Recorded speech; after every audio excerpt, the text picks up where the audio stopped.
मनुष्य अपने जन्म के पश्चात 2 वर्ष की आयु तक बोलना सीख जाता है, लेकिन उसे बोलना क्या है यह सीखने में उसकी पूरी उम्र बीत जाती है। वाणी, शब्द, हमारी भाषा बहुत मायने रखते हैं हमारे जीवन में। हमें कब, कहाँ, क्या बोलना है, उचित बोलना है, अनुचित कतई नहीं बोलना है। हमें इस पे काम करने की ज़रूरत है। तो चलिए आइए नए दिन की शुरुआत करते हैं कुछ नई ऊर्जा, नई उम्मीद, नई उत्साह के साथ। नमस्कार है, wonderful morning to all my lovely viewers. बहुत बहुत स्वागत है आपका आपके अपने morning live show Bihar Bihan में। और आज की सुबह आपके साथ हूँ मैं, यानी आज की सुबह आपके साथ है प्रेरणा। नए दिन की शुरुआत कुछ नई बातों के साथ। चलिए कार्यक्रम का आगाज़ करते हैं। सबसे पहले आपको दिखाते हैं एक अच्छा सा विचार।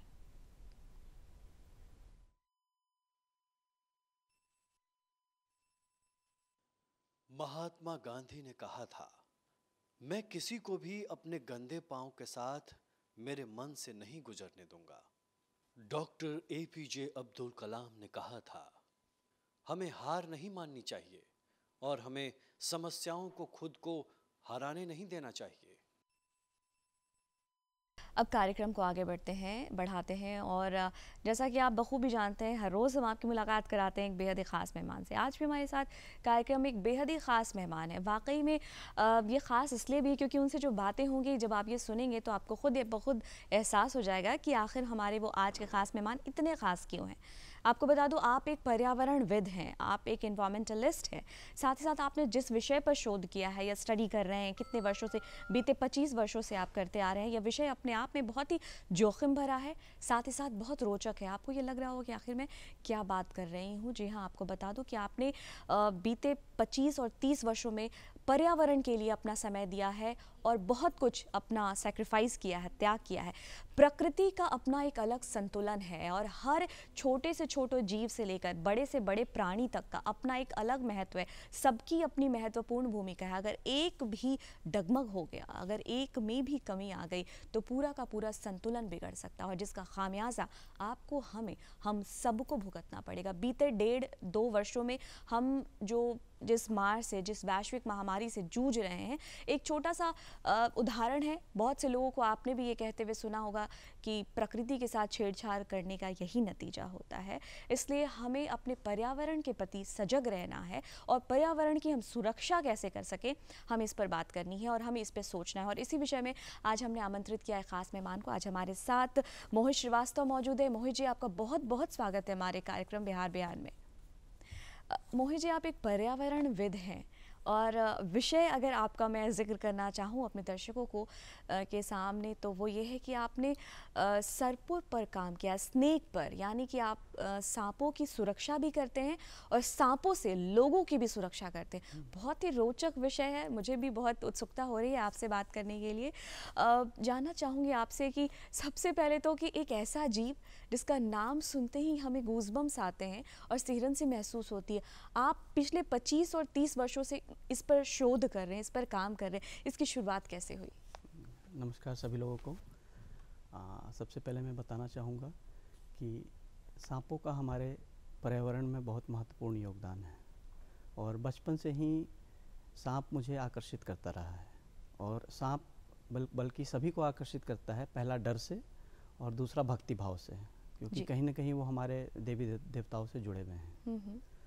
तो बचपन से ही मैंने कभी डरना सीखा नहीं। तो सांपों को देख करके हमेशा उसको पकड़ते थे, छूते थे, खेलते थे।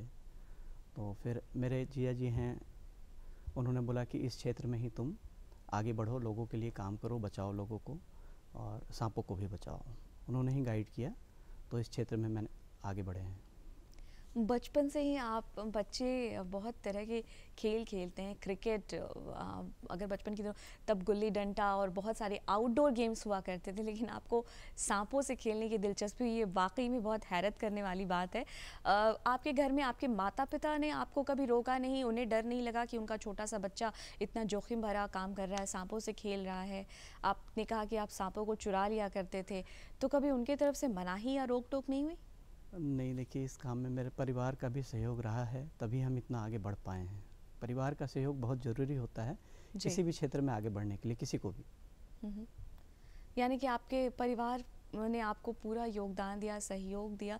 ठीक है, बचपन की बात हो गई जब आपको सांपों से लगाव था, आपको स्नेक अट्रैक्ट करते थे, सांप आकर्षित करते थे, लेकिन उसके बाद फिर आपने इसको बतौर करियर अपना लिया, अपना पूरा जीवन समर्पित कर दिया इसको लेकर के। अगर बात करें, भारत एक ऐसा देश है जहाँ पर जहाँ पर जो आस्था है वो उचित अनुचित में भेद नहीं कर पाती है। तो ऐसी स्थिति में आपने सांपों पर काम किया, जहाँ पर लोग सांपों की पूजा करते हैं, और उन्हें बचाना और उनसे लोगों को बचाना, ये सब कुछ कैसे संभव हो पाया?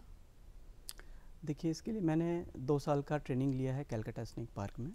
प्रॉपर सांपों के बारे में पूरी जानकारी ली है, सांपों के महत्व को समझा है, उसके जहर के महत्व को समझा है।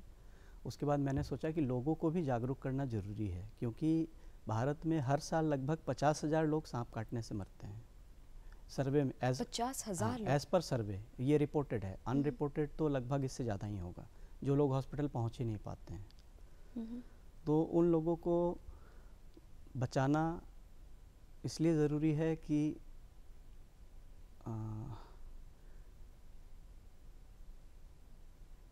जी बिल्कुल, उन्हें बचाना बहुत ज़रूरी है, क्योंकि अगर आबादी घटती जाएगी, लोग अगर इस वजह से अगर उनकी मृत्यु हो जाएगी, तो ये तो बहुत ही दुखद है हमारे समाज के लिए। तो आपने इस विषय पर आप काम कर रहे हैं। जी मोहित जी, आप बताएं। हाँ, नॉर्मली लोग देखते ही सांप को मार देते हैं भय के कारण कि ये जहरीला है, हमको काट लेगा, हम मर जाएंगे। लेकिन लोगों को अगर बताया जाए कि सांप के जहर का बहुत महत्व है, सांप का पर्यावरण में क्या महत्व है, इकोलॉजिकल बैलेंस मेंटेन होता है, पर्यावरण में अगर सांप न रहें तो चूहों की संख्या बहुत बढ़ जाएगी, और चूहों के होने से अनाज की बहुत बर्बादी होती है, जिसके कारण बहुत तरह का प्रॉब्लम आएगा। तो लोगों में अगर जागरूकता फैलाया जाए कि सांप हमारे पर्यावरण मित्र हैं, आप इन्हें मारे नहीं। और लगभग हमारे देश में 300 प्लस प्रजाति के सांप पाए जाते हैं, और उनमें 52 प्लस प्रजाति ही जहरीली विष वाली होती है, मतलब वेनमस होती है।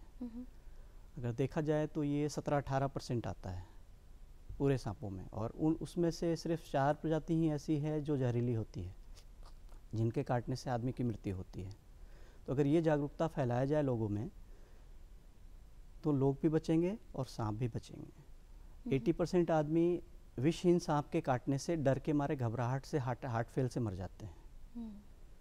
तो अगर हम लोगों को जागरूक करें कि सांप सारे नुकसानदायक नहीं होते हैं, सांप हमारे पर्यावरण मित्र हैं, सांप को पहचानिए, तो लोगों के मरने की संख्या में कमी आएगी और सांप भी बचेंगे, जिससे पर्यावरण का संतुलन बना रहेगा। बिल्कुल, सारी चीज़ जो है, जो भी बायोलॉजिकल जो इकोलॉजिकल बैलेंस है वो बना रहेगा, और ऐसे में सांपों को भी बचाना आवश्यक है, और सांपों से जो लोग हैं उनके भी मृत्यु दर में कमी आएगी, उन्हें भी बचाना आवश्यक है, और आप इस पे काम कर रहे हैं।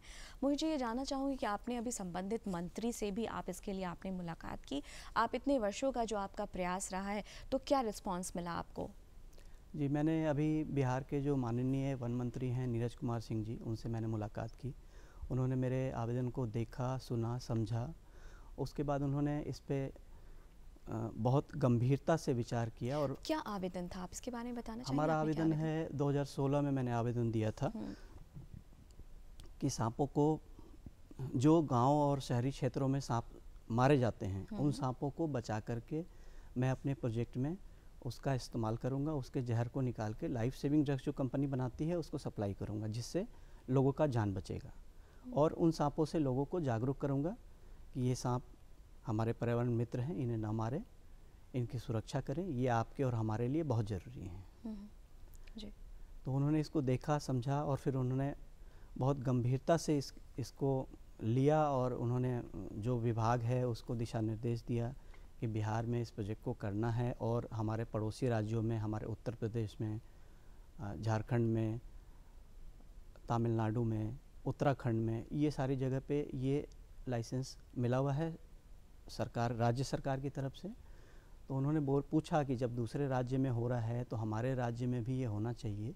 ये जनहित और लोकहित का प्रोजेक्ट है, इससे हज़ारों की संख्या में लोग मरने से बचेंगे, तो ये होना चाहिए। उन्होंने मुझे बताया कि हर साल जो लोग यहाँ मरते हैं, लगभग बिहार में 5,000 की संख्या में लोग मरते हैं। और due to lack of awareness, जानकारी के अभाव में, हमारे यहाँ सांपों की प्रजातियों में 17 से 18% सांप ही जहरीले हैं, जबकि अमेरिका में 65% सांप जहरीले हैं जी। और ऑस्ट्रेलिया में 85% सांप जहरीले हैं। तो 2009 का एक सर्वे हुआ था जिसमें कि 2009 में अमेरिका में सिर्फ 9 लोग मरे थे, वहाँ 65% सांपों की संख्या जहरीली है। ऑस्ट्रेलिया में एक भी आदमी नहीं मरा था, और हमारे भारत में 50,000 से ज़्यादा आदमी मरते हैं, 18%, 17-18% जहरीले सांप होने के बावजूद। ये सिर्फ जानकारी के अभाव में। ये जानना चाहूँगी कि आप इसके इतर क्या करते हैं जागरूकता फैलाने के लिए, किस तरह के कार्यक्रम करते हैं, आप बताना चाहेंगे कुछ? हम लोग स्कूल में अवेयरनेस प्रोग्राम चलाते हैं। जैसे अभी हाल फिलहाल में हमने ओपन माइंड्स बिरला स्कूल है, उसमें एक अवेयरनेस कैंपेनिंग किया था। फिर गांव में बच्चों के बीच में और छोटी छोटी कम्युनिटी में 10-15 लोगों को बिठा करके उनको बताते हैं कि सांप हानिकारक नहीं है, उन्हें मारे नहीं, उन्हें बचाएं, पर्यावरण का संतुलन बना रहेगा।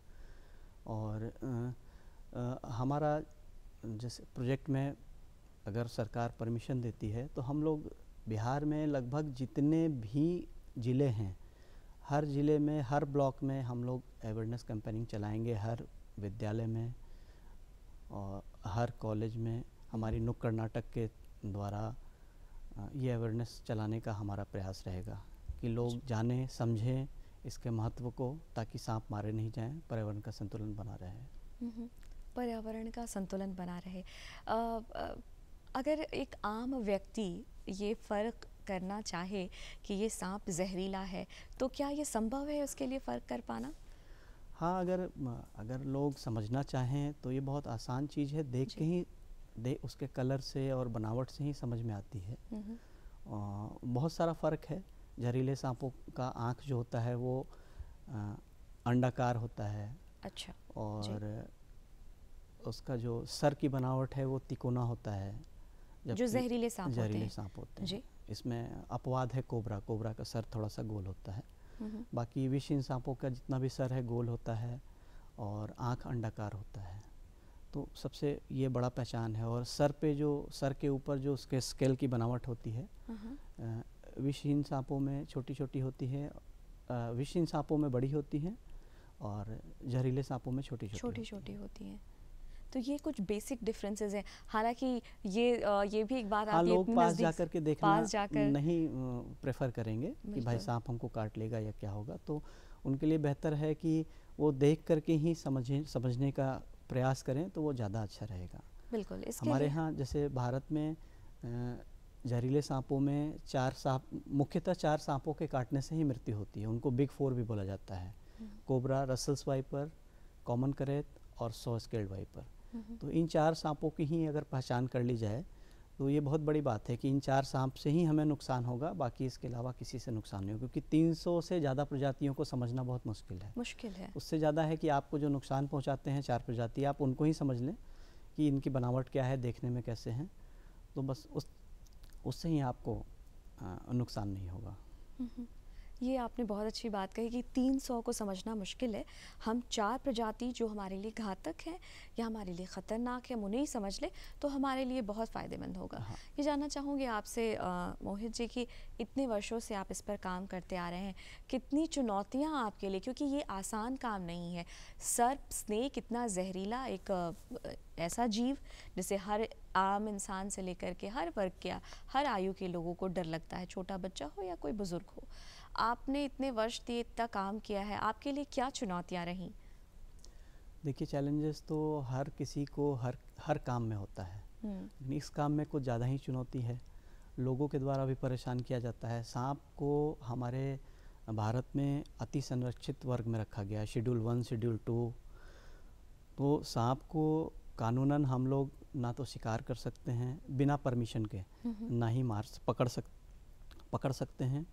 और इसको पकड़ने के लिए या फिर इसके साथ काम करने के लिए राज्य सरकार से परमिशन लेना पड़ता है, जिसके लिए मैंने विधिवत अप्लाई कर रखा है। तो अगर कहीं भी गांव में या खेत में सांप पकड़ते हैं तो बहुत लोग परेशान करते हैं कि आप क्यों उसको पकड़ रहे हैं, फॉरेस्ट डिपार्टमेंट को भी खबर करते हैं क्या कर रहे हैं। तो हम पूरे इंडिया में स्नेक सेवर ग्रुप का एक ग्रुप बना हुआ है व्हाट्सएप पे, हम उससे भी जुड़े हुए हैं और wild life crime control bureau से भी हम जुड़े हुए हैं। तो इसमें हम लोग सांपों को बचा करके सुरक्षित जगह पे छोड़ते हैं या फिर ज़ू में देते हैं, और इसकी जानकारी हम लोग तत्काल फॉरेस्ट ऑफिसर या फिर नियरेस्ट पुलिस स्टेशन को देते हैं कि सर हमने लोगों से सांपों को मारने से बचाया और हो सकता था कि सांप काटने से आदमी की मृत्यु हो जाती। मैंने लोगों को भी सुरक्षित किया और अवेयर किया कि सांप को आप मारे नहीं, और मैंने इसको सुरक्षित जंगल में छोड़ा या आपके यहाँ ज़ू में मैं हैंड ओवर कर रहा हूँ। तो ऐसा अक्सर हम लोग करते हैं। कोई ऐसा अनुभव शेयर करना चाहेंगे जब आप किसी के घर में, आबादी वाले क्षेत्र में आप गए हो, वहाँ आपको कोई ऐसी खबर मिली हो कि कोई जहरीला स्नेक है और आपने जाकर उसे बचाया और उससे लोगों की रक्षा की हो, जान बचाई हो? कुछ ऐसा अनुभव आपके साथ, कोई ऐसा वाक़या? ये तो हमेशा, अभी भी हम रेस्क्यू करते हैं, हमेशा ही ऐसा होता है। ये 2007 में मुझे लाइसेंस मिला था झारखंड से, 2016 तक रहा वहाँ मैंने काम किया। तो उस दौरान जिनको भी पता था कि मैं सांप का काम करता हूँ, तो जहाँ सांप निकलता था मुझे वो बुला लेते थे। तो बहुत सारी ऐसी जगह पे मुझे बुलाया गया है जहाँ से सांप मैंने रेस्क्यू किया है। एक दो घटना मैं आपको बताता हूँ। एक जमशेदपुर का ही एक इंटीरियर इलाका था, बागबेड़ा या इसी टाइप का कुछ। तो वहाँ पे मुझे बुलाया गया, मैंने सांप पकड़ा। वो 6.5 फीट का धामिन सांप था, विषहीन सांप था। अच्छा, विषहीन। लेकिन मुझे पता चला कि जैसे ही मैं पकड़ के बाहर आया तो सारे लोग मेरा बहुत शुक्रिया अदा किए, बहुत धन्यवाद किए। माँ उनकी मेरी मतलब एक तरह से बहुत ज़्यादा धन्यवाद करने लगी, क्योंकि उनका न्यूली बॉर्न बेबी घर के अंदर था और कोई लोग हिम्मत नहीं कर रहा था कि हम घर के अंदर जाएं। तो वो बोले कि आपका एहसान हमेशा रहेगा कि आपने मेरे बच्चे को बचाया, मुझे बचाया। मैंने उनको जागरूक किया कि ये जहरीला नहीं है, आप इससे डरे नहीं, आप अगर थोड़ी सी हिम्मत करेंगे तो आप भी इसको घर से बाहर निकाल सकते हैं। कुछ लोग ऐसे भी मेरे संपर्क में आए जो सांप से बहुत डरते थे, सांप को देख करके उनको नींद भी नहीं आती थी, तो मैंने उनको भी जागरूक किया। आज मेरे मित्र की बेटी है जो अभी पटना वुमेंस कॉलेज में है, वो 5 साल से ही सांप को पकड़ रही है और वो भी मेरी तरह धीरे धीरे सांप को रेस्क्यू करके और गंगा किनारे या फिर सुरक्षित क्षेत्रों में छोड़ती है। क्या बात है। हाँ, हमारे जैसे लोगों को भी आपसे ट्रेनिंग लेने की या थोड़े से आपके साथ संपर्क में रहने की आवश्यकता है, क्योंकि बहुत सारे, मैं और मेरे जैसे बहुत सारे ऐसे लोग हैं जिन्हें एक फ़ोबिया है, बहुत सीवियर फ़ोबिया।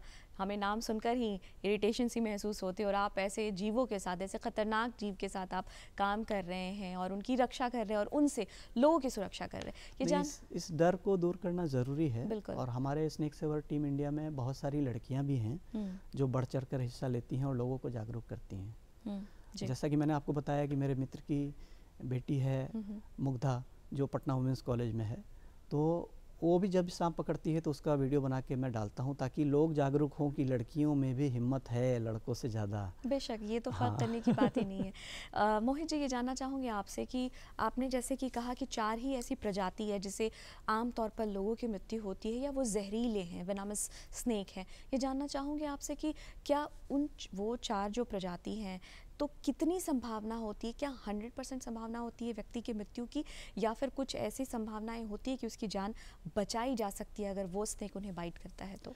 देखिए, स्नेक बाइट होने पे सबसे पहले आपको हॉस्पिटल ही जाना चाहिए। फर्स्ट 100 आवर्स जो 100 घंटे होते हैं, हम लोग उसको गोल्डन आवर बोलते हैं। शुरुआत के 100 घंटे में अगर आपको एंटी वेनम सीरम, सांप के काटने का एकमात्र इलाज है, जहरीले सांपों के काटने का एकमात्र इलाज है एंटी वेनम सीरम इंजेक्शन। अगर जहर खून में चला गया है तो उसको एंटी वेनम सीरम के अलावा कोई नहीं बचा सकता है। तो 100 आवर्स में अगर इंजेक्शन पड़ जाता है या फर्स्ट एड हो जाता है तो उसमें बचने की संभावना 50% हो जाती है। और सबसे बड़ी बात है कि किन्हीं को अगर सांप काटती है तो आप उन्हें एश्योरेंस दे कि तुमको कुछ नहीं होगा, मैं तुम्हारे साथ हूँ, हम तुमको बचा लेंगे। ये मानसिक संतावना ही बहुत बड़ी चीज़ है। बिल्कुल। उनमें घबराहट नहीं हो, डर नहीं हो। तो अगर आप मानसिक संतावना दे दिए तो उसको आप 50% बचा लिए। और पानी से उसको जहाँ भी कटा है पानी साबुन से धो लें तो 50% उसमें मरने की संभावना ख़त्म हो जाती है। और नियरेस्ट अस्पताल ले जाएं, यही एक रेमेडी है अगर जहरीले सांपों ने काटा है तो। लेकिन लोग ओझा मंत्र ये सब के चक्कर में पड़ करके जान गंवा देते हैं। हाँ, ओझा और मंत्र काम करता है तब, क्योंकि 80% सांप जहर वाले नहीं होते हैं। स्नेक बाइट जो होता है 80% बिना जहर वाले सांप का ही होता है जी। तो ये ओझा मंत्र उसी में काम करता है, क्योंकि उसमें जहर ही नहीं है। जहर ही नहीं है जी। लोग इस अंधविश्वास में रह जाते हैं कि ये बचाया है, लेकिन उनको ये नहीं पता कि वो उसमें जहर ही नहीं है, वो अपना दिखावा करके बचा लिया अपना रोजी रोटी चलाने के लिए। The only remedy is antivenom serum. Antivenom serum. Mohit ji, आपका पुनः स्वागत कार्यक्रम में। इतने लंबे वर्षों का अनुभव है, आपने बहुत सारे लोगों की जान बचाई है, बहुत सारे स्नेक्स की भी, सांपों की भी आपने जान बचाई है। लेकिन इतने लंबे वर्ष के अनुभव में क्या आपके साथ कभी कोई घटना घटी, क्या कोई दुर्घटना हुई, कुछ बताना चाहेंगे? पर अभी 2007 से मैंने, जब मुझे झारखंड में लाइसेंस मिला तो मैंने इसमें कुछ ज़्यादा ही इंटरेस्ट लेना शुरू किया। तो 2014 में मेरा एक मित्र है उत्तराखंड में, उसका लाइसेंस हुआ। वहाँ पे मैं चीफ ऑफिसर हूँ, टेक्निकल ऑफिसर। तो वहाँ जब हम जहर वेनम निकाल रहे थे तो लगभग 200 सवा 200 सांप का जहर हम निकाल चुके थे। और उसके बाद 20-25 सांप का और निकालना था। तो मेरी फैमिली भी मेरे साथ थी, हम लोग वहाँ घूमने गए हुए थे, ऋषिकेश जाना था हम लोग को। हरिद्वार में हमारा ये प्रोजेक्ट है। तो सांप के जहर को निकाल के हम लोगों को हरिद्वार घूमने जाना था। तो हड़बड़ी में, जैसा भी बोलिए, हड़बड़ी में गड़बड़ी हो गया। एक रसस वाइपर का स्नेक बाइट हमको यहाँ पे हो गया था। अच्छा, वाइपर ने आपको बाइट किया? रसस वाइपर का स्नेक बाइट। तो फिर हम 2 दिन आईसीयू में थे और 4 दिन हॉस्पिटल में थे। 6 दिन लगा हमको रिकवर करने में, तब हम फिर हॉस्पिटल से निकले।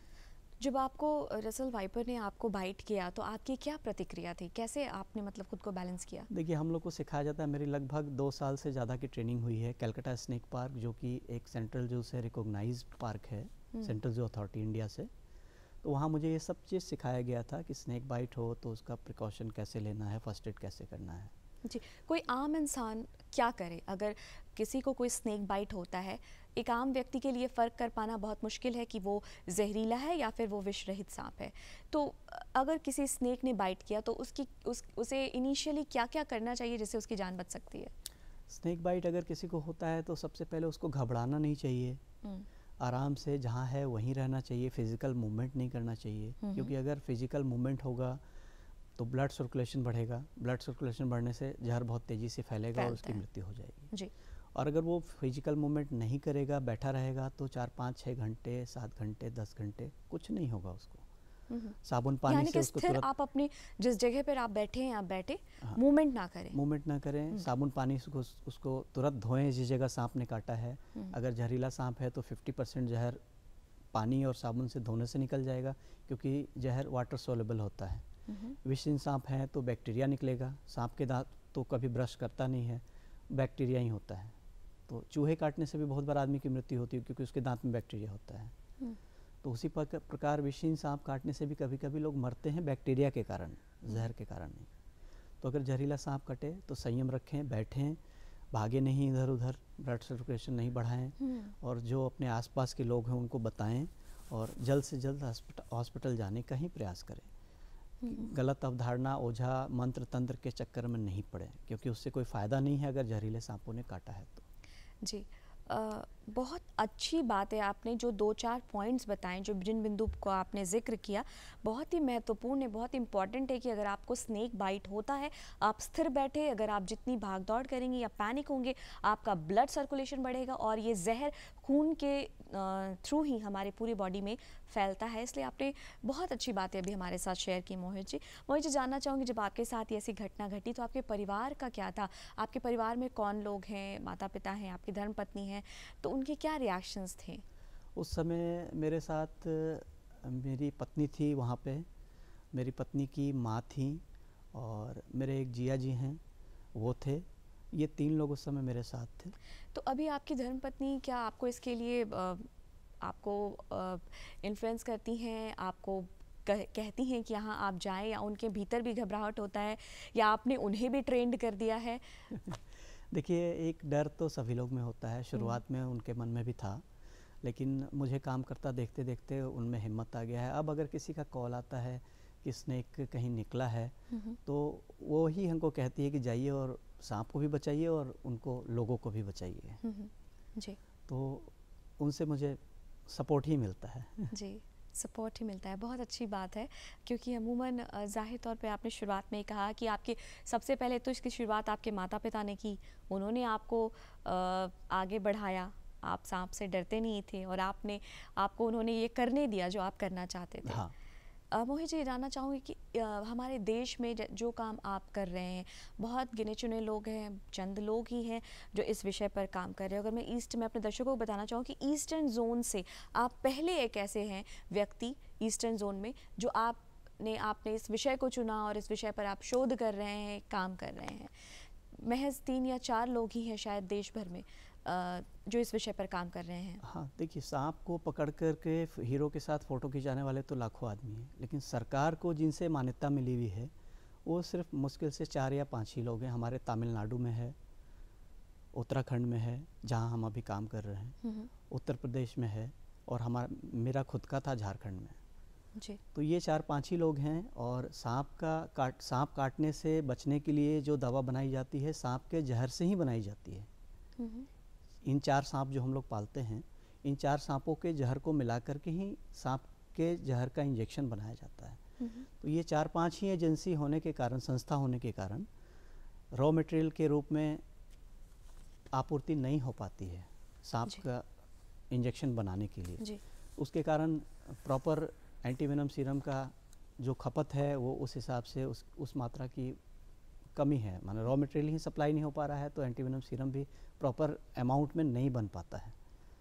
तो अगर हमको सरकार से परमिशन मिलता है तो इस दिशा में भी सहयोग होगा कि जीवन रक्षक दवाएं बनने में रॉ मटेरियल में मेरा सहयोग होगा, जागरूकता फैलाने के साथ साथ। सरकार से अगर आपको मान्यता मिल जाती है, जो आपकी मांग है, आपका आवेदन जो है वो प्रस्तावित हो जाता है, तो इससे बहुत से लोगों का फ़ायदा होगा। हाँ, सबसे पहले तो बिहार में जो 5000 लोग हर साल मर रहे हैं, 5000 से अधिक, उनमें 50% की कमी आएगी जागरूकता फैलाने में।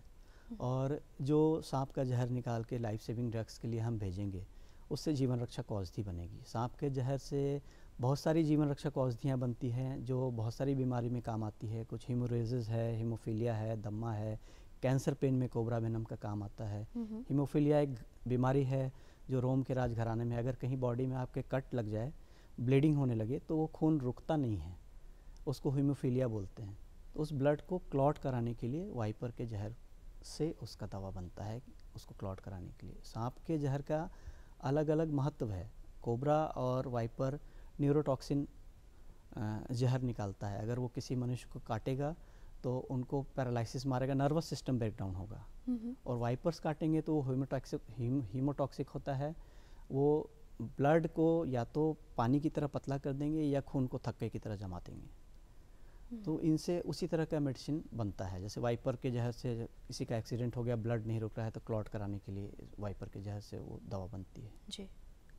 तो हर जैसा कि शुरुआत में मैंने कहा, हर जीव, हर प्राणी की अपनी अलग विशेषता है, उसका अपना अलग महत्व है इकोलॉजिकल बैलेंस बनाने में, और हर किसी की अपनी अपनी महत्वपूर्ण भूमिका है। तो जो हमारे पर्यावरण का संतुलन है, इसको बनाए रखना, बचाए रखना आपकी, हमारी, हम सब की जवाबदेही है, हम सब की जिम्मेदारी है। जिसमें एक प्रयास कर रहे हैं मोहित जी, आप सांपों की रक्षा कर रहे हैं, और बहुत ही सराहनीय ये कार्य है। और जिसकी शुरुआत आपने तब की जब आप बहुत छोटे थे, आपको कोई समझ नहीं थी कि कौन विष रहित सांप है और कौन विषधर सांप है, और आपके परिवार ने आपको सपोर्ट किया। और आज इतने लंबे वर्षों का आपका सफ़र, इतने लंबे वर्षों की मैं कह सकती हूँ कि एक साधना आप कर रहे हैं, और आज आप यहाँ तक पहुँचे। ये जानना चाहूँगी कि देश भर में अगर मैं बात करूँ तो आपको क्या लगता है कहाँ सबसे अधिक मृत्यु दर है? पूरे अगर मैं भारतवर्ष की बात करूँ तो देखिए, हम लोग बिहार नंबर 3 पे हैं विश्व में। आसाम है, बंगाल है, बिहार नंबर 3 पे है। सांपों से मृत्यु की जो दर है वो नंबर 3 पे है बिहार। वजह मानते हैं आप जागरूकता का अभाव? हाँ, जागरूकता का अभाव। हमारा देश है किसानों का, माने खेतों और किसानों का देश है जी। तो स्नेक बाइट मेनली मजदूर, किसान और गांव की पुरुष महिलाओं को ही होता है। तो वहाँ अगर जागरूकता नहीं फैलाया जाएगा तो मृत्यु दर रुकेगा नहीं, और मरने के कारण सांपों को भी मारा जाएगा।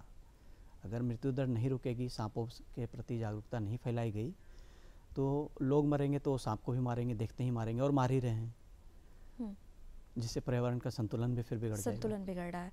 मोहित जी, आप हमारे दर्शकों को कोई संदेश, कोई मैसेज देना चाहेंगे जिससे वो पर्यावरण की रक्षा कर पाएँ और ख़ुद की भी रक्षा कर पाएँ? लोगों से अनुरोध है कि सांप अगर दिखे तो उसको मारे नहीं, उससे दूर हट जाएं। सांप आपको कोई नुकसान नहीं पहुंचाता है, सांप हमारे पर्यावरण मित्र हैं। फिर भी अगर आपको कुछ जानकारी चाहिए या बहुत किसी तरह का प्रॉब्लम है तो हम आपके पास आ कर के आपको समझाएंगे, आपको जानकारी देंगे और आपकी सारी दिक्कतों को दूर करेंगे।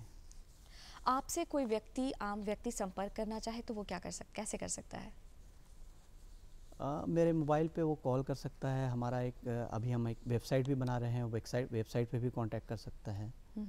वन विभाग के द्वारा भी वो जानकारी ली जा सकती है जी। तो किसी भी तरह वेबसाइट पे भी हमारा नंबर दिया हुआ है। जी, वेबसाइट पे आपका नंबर दिया हुआ है। अगर ये जानना चाहूँ आपसे एक छोटा सा अनुभव कि जब आप गाँव में जाते हैं, लोगों को समझाने की कोशिश करते हैं, तो क्या वो समझ पाते हैं या फिर आपका विरोध करते हैं? नहीं, लोग समझते हैं, लोग जागरूक होते हैं, समझते हैं। हाँ, कुछ लोग हैं जो समझने की कोशिश नहीं करते हैं, वो कहते हैं कि तुम आज के लड़का हो, हमको सिखाओगे। तो बहुत सारी जगहों पे, जैसे हम रेस्क्यू 2008-9 की बात बता रहे हैं, जमशेदपुर की, जो कहीं हम रेस्क्यू करने गए हैं, जो नॉर्मल घर में एक सांखड़ सांप होता है जो विषीण होता है, उस छिपकली खाने के लिए आ जाता है जी। तो उसके काटने से डर से लोग मरते हैं जी। तो वो किन्हीं को काटा हुआ है वो, और वो उनकी हालत बहुत ख़राब है। और हम गए, मैंने देखा कि ये विषीण सांप है, सांखड़ है। हम उनको समझाने का कोशिश करते हैं कि आप डरिए नहीं, ये विषीण है, इससे कुछ नहीं होगा। तो लोग बोलते हैं कि इसका काटा पानी नहीं मांगता है, तुम आज का लड़का हमको सिखाओगे। तो बहुत सारी जगहों पे उस अंधविश्वास और अवधारणाओं को दूर करने के लिए विषहीन सांपों को हम खुद से बाइट करवा के लोगों में जागरूकता फैलाते हैं कि ये देखिए, ये सांप हमको काटा और हम कुछ नहीं हुआ, आप भी मत डरिए। तो इससे बहुत लोग माने आप एक बचे भी जीवंत, हैं। अगर आप हाथ देखिएगा तो आपको 25-30 बाइट मिल जाएगा, इसमें निशान हाथ पे मिल जाएगा। आप जीवंत उदाहरण देते हैं, लोगों के सामने ऐसे एग्जाम्पल प्रेजेंट करते हैं जिससे लोगों को सीख मिल सके या लोग समझ पाएँ। मोहित जी, आप कार्यक्रम में आए, आपने इतनी दिलचस्प और रोचक बातें हमारे साथ साझा की, इतने महत्वपूर्ण विषय पर आपने अपने अनुभव साझा किए, अपना वक्त दिया। कार्यक्रम में आने के लिए आपका बहुत बहुत धन्यवाद। तो हमारी बातचीत हुई आज मोहित श्रीवास्तव से, पर्यावरणविद हैं। उन्होंने सांपों की सुरक्षा के लिए संकल्प लिया है और सांपों की सुरक्षा के साथ साथ वो पर्यावरण और आपकी, हमारी भी सुरक्षा कर रहे हैं। आपको बता दें कि आपको हमारा आज का ये कार्यक्रम कैसा लगा, ये आप हमें ज़रूर बताएं। इसके लिए आपको हमें लिखना होगा ख़त, अपने सुझाव आप हमें ख़त के माध्यम से हम तक पहुँचा सकते हैं। तो फटाफट उठाएँ कागज़ और कलम, नोट करें हमारा पता है कार्यक्रम बिहार बिहान, DD बिहार दूरदर्शन केंद्र, प्रेस रोड, पटना 800001। हमारा ईमेल एड्रेस है director@ddkpatna@gmail.com।